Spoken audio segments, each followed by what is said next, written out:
And now on to the very important professionals, the VIPs. These are the folks that you're going to be working with, that you're going to be talking to, and they're going to play a role in you getting your project knocked out. So we've got the HUD consultant, the lender, the borrower, and the draw specialist. They all play their own pivotal role in getting your project done. We're going to talk a little bit about what they do and then what questions you can ask of them. So the first one, and really there is no most important, but the HUD consultant is definitely going to be considered the quarterback of the project.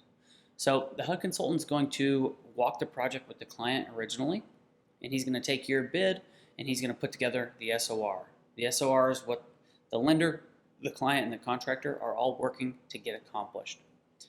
It's the HUD consultant's job to provide all paperwork for material draws, change orders, draw requests, and he's going to be the one that actually shows up on site, verifies that things are done, and then he's going to turn paperwork into that lender to say, pay the guy for the work that he's completed. The other thing he's going to do is show up on that final inspection. He'll do the final walkthrough. Everything's completed. He's going to walk through his list, make sure it's all done, put together a punch list if needed, and he's going to return that to either you to finish knocking out a couple things or to the lender to say, sign off on this thing, pay him, they're good to go. Things that you're going to be asking of the contractor are, you're going to ask him to come out and do draws. That's going to be the most important. You need to get paid, and he's the guy that gets you paid. You can ask him what the FHA minimums are. By the HUD consultant walking the project with the client before you go in and do your bid, he should already have a nice list. Here are all the FHA minimums that are going to need to be put on your bid. So if you have an additional question about one of those line items, feel free to reach out to the HUD consultant and ask him about that. He's also going to be the one that fills out any kind of change orders. So if you have a question about a change order, when it can be done, should it be done, any of the above, reach out to that HUD consultant. Great guy to tell you go for it or stop. We need to go ahead and verify with the lender that we can do this first. If you have a question filling out your draw sheet, maybe you don't quite understand how the SOR is breaking down your bid, you can reach out to the HUD consultant and ask him for a little bit of help on that. And then again, anything on that SOR, if something doesn't make sense, something's in the wrong category, talk to your HUD consultant, figure out where different line items have been placed. That way you know when you're filling out your draw requests and trying to get the project knocked out, you know what you're doing. So the HUD consultant is really just responsible for verifying that the project is done in its entirety and that you are getting paid. So your HUD consultant, very, very important professional. The lender is going to play another large role in the original section of this project. So it's going to be the lender's job to pre-qualify the client, and then once the client wants to purchase a house, to get the whole thing organized. So they're going to collect all the client's paperwork, they're going to collect all the validation work for their draw specialist that we'll talk about here in a moment. They're going to send everything to underwriting. They are going to make sure that this project goes from pre-qualification to closing. So it's their job to follow up, keep things moving, make sure the bids are getting done, and move things all along. You really shouldn't have many questions to ask the lender.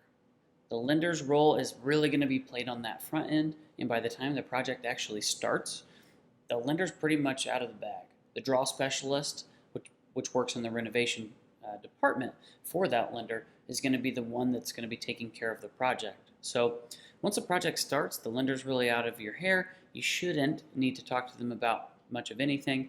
Again, it's their job to get it from a client that's pre-qualified to the closing table. The borrowers are pretty easy. These guys are obviously, I guess we should call them the most important part of this project. The borrowers are ultimately who's going to have to live with the house, who's going to be living with the project, and who's going to either be very satisfied or unfortunately dissatisfied with your project. So your typical communication status, your typical relationship with the client holds true here. They're going to be the ones that make the decisions for the project, picking out colors, size, shape, materials, all the above. Your typical relationship, everything that you would normally ask a client is what you're going to be asking them in this case. The client in this case also has to sign off on all draw requests, they have to sign off on all change orders, and they have to sign off on the final project. So they play a huge role in making sure that you get paid. So in this case, a happy client means a happy contractor because you'll be getting money in your pocket. So you're going to ask them the usual, what selections do you want? And then you're going to be asking for approval on these different pieces, the change order, the draws, and then the final walkthrough. The biggest thing that we can recommend with clients is communication. After all the projects that we've seen go through and seen done, what we've determined is that a contractor who really over communicates with their client typically has a much better experience, and we're getting a much better review. At the end of this project, we do send reviews out to all of the clients, and we want to make sure that everything they have to say about not only the makeover process in general, but about their contractor specifically is going to be good. So communicate, communicate, communicate, and again, very important player, very important professional. That client is going to be the one who basically signs off on the whole project. All right, so here's the draw specialist. The draw specialist is someone who works in the renovation department at the lender's office. So one quick note, the majority of lenders as a whole, lending companies, they have a specific renovation department. And within that renovation department is where the draw specialist lies. So most lenders don't really do renovation lending. So when a renovation loan pops up, it goes to these guys. The draw specialist is going to be the one that takes in all of the information from the HUD consultant. So they will receive the original SOR. They will receive all draw requests. They will receive all change orders, material draws, and they will be the ones that receive the contractor validation paperwork and call all of your referrals, call your suppliers, and make sure that this whole project runs smooth. So these are the guys that are actually getting you paid.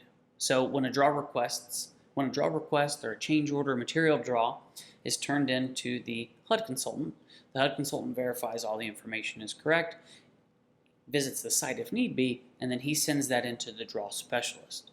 The draw specialist then processes that paperwork and gets a check in the mail to send your way. So if a payment is being delayed, if it's taking a long time, if you don't know where it is, whatever it might be, the draw specialist is who you call. So assuming the HUD consultant has already turned in your paperwork, there's nothing the HUD consultant can do at that time to speed up that payment process.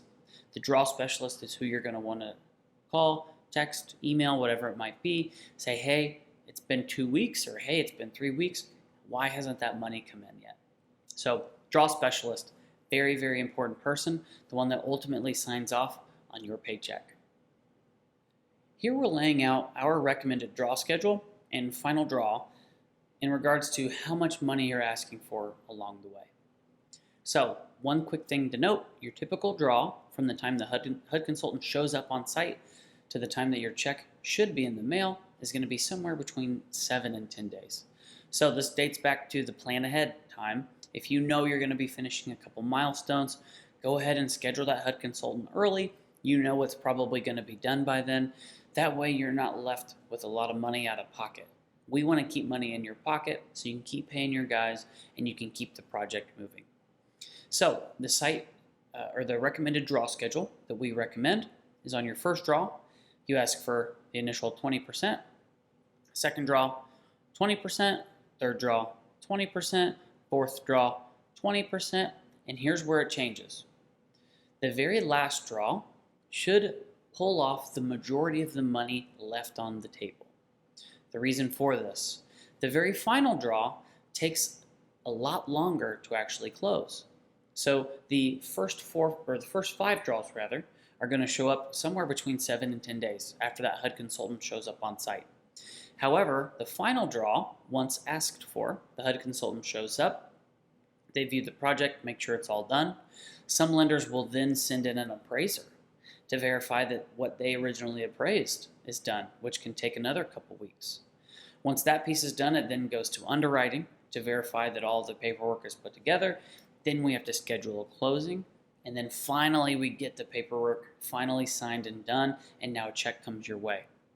So what takes 7 to 10 days on the first 4 or 5 draws can take up to a month, up to sometimes 2 months to get that final closeout draw.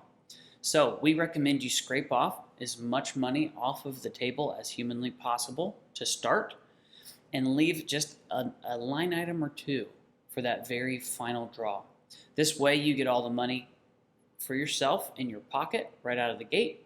And on that final draw, you're waiting on a line item or two and then your 10% holdback.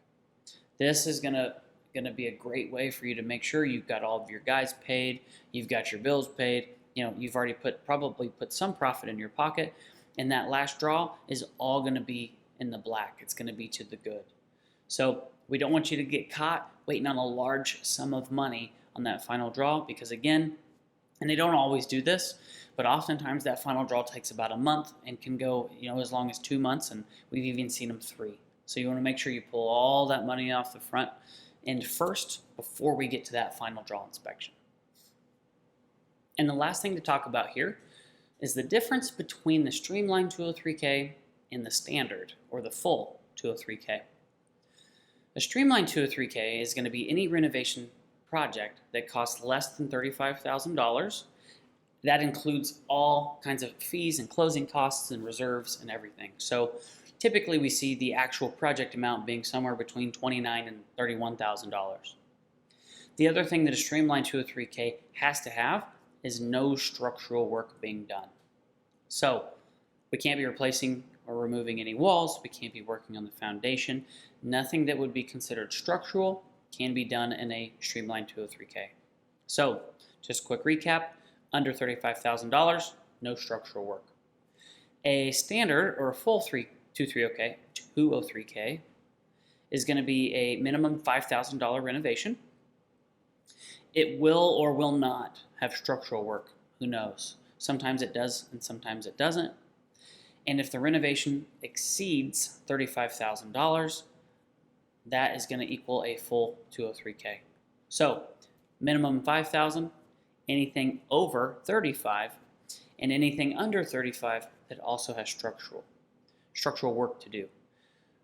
These are the main differences in what designates whether or not we're doing a Streamline 203K or a standard or full 203K. And here's why that makes a difference. On a Streamline 203K, a little bit smaller job, there are only 2 draws. You're going to receive 50% of the total bid at closing, and then you're going to receive the other 50% at the final inspection and the final closing. So you really have to plan accordingly, make sure your money's in the right spots, half up front, half at the end, wham, bam, done. You do still have the opportunity to do a change order. Again, this is going to be about 10% of your total bid. So we're talking a much smaller number. If it's only a $30,000 project, we've only got about $3,000 in reserves to take care of any unforeseen issues. On the other side, the other thing that you're going to run into on the 203K Streamline is the house has to be habitable. So oftentimes, because the project is smaller, the homeowner or the potential homeowners are going to be or could be living in the house at the same time that the renovation is being done. This makes it a little bit more cumbersome depending on what the project actually is, but oftentimes the projects are so small that it's not a big deal. On the Streamline 203Ks, the HUD consultants are not necessary. However, some lenders do require a HUD consultant handle the Streamline jobs as well. These jobs also have a pretty strict deadline, no more than 3 months. On a standard 203K, you get closer to 6 months to start, and you always have the opportunity to extend it if need be. In rare cases do you ever need to, but on a Streamline 203K, it should be done in 3 months, done and ready to go. So the main things to remember, if you're ever bidding a project, it's under $35,000, but really your bid is around 30 or under, and there's no structural work, then that could be a Streamline 203K, in which case all of these things happen. 50% at start, 50% at the finish of the project. So it basically just changes up the draw schedule a little bit, but overall the project works about the same.